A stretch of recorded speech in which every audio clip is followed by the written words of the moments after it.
Children, this is sum number 20, which says a parallelogram in a circle. Um, should prove that the parallelogram in a circle is a rectangle. Okay. Now, for that, what we need to do is we need to draw a circle. I've drawn the circle and I've drawn a parallelogram A, B, C, D. Okay. You know that here in a cyclic quadrilateral, the opposite angles in a parallelogram, opposite angles are equal. That's what I've written. Opposite angles in a parallelogram is equal always. Okay. So here ADC is equal to ABC. So these two angles are equal. In a parallelogram, it is equal. And in a cyclic quadrilateral, the sum of these two angles will be equal to 180 degree. This we have learned it from theorem 8.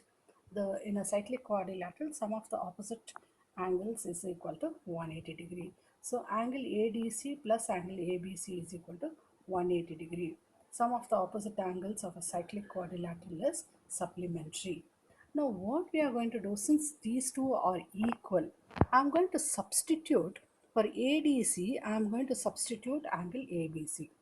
Okay. So in place of ADC, I have written ABC. Angle ABC plus angle ABC is equal to 180 degree. Now ABC plus ABC is 2ABC, which is equal to 180 degree. So angle ABC is equal to 180 by 2, which is 90 degree. Now, since the angle is 90 degree, now here these two are 90, 90 each. Only in a rectangle, each angle will be 90 degree. Similarly, we can, as we did this, similarly we can prove that these two are 90 degree and 90 degree. Similarly, angle DAB is equal to angle DCB, which is equal to 90 degree. Therefore, what is happening? ABCD is a rectangle. Now, same thing they have given. If a rhombus is drawn in a circle, rhombus will be all the four sides are equal. Same method, you follow the same method and you will come to this conclusion that each angle is 90 degree. Here what happens, you will say, oh, in a rhombus all the four sides are equal, therefore the rhombus is a square.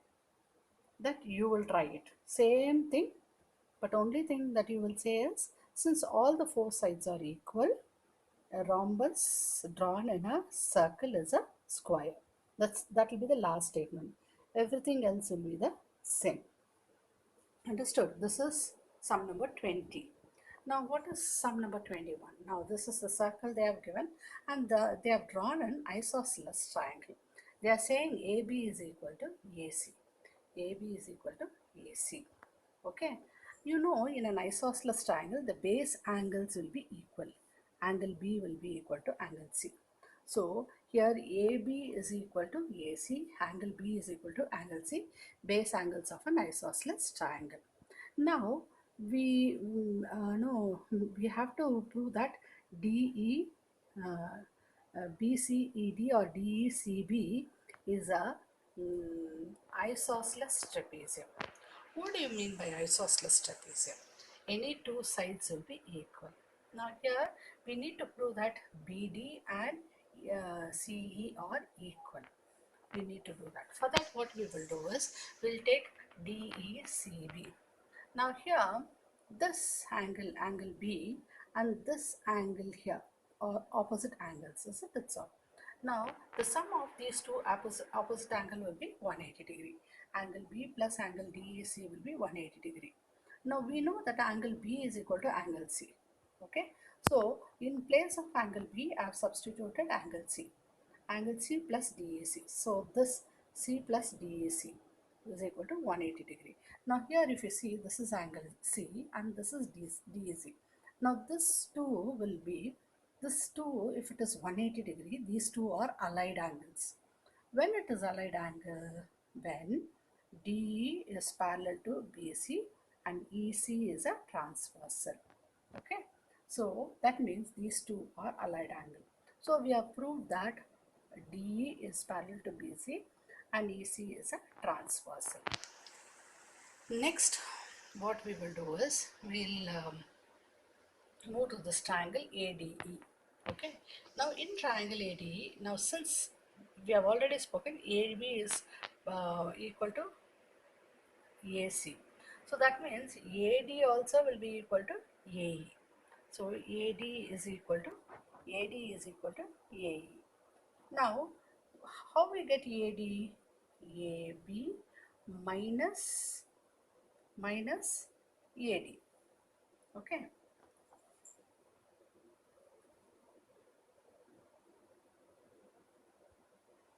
We need to subtract this. AB minus AD. You will get BD. Okay. Now similarly AC minus AE, you will get AC. So I have subtracted it and I am getting BD is equal to EC. BD is equal to EC. That means these two sides are equal. So that means this cyclic quadrilateral, since two sides are equal, now this quadrilateral is a isosceles trapezium. Yeah, isosceles trapezium. Understood?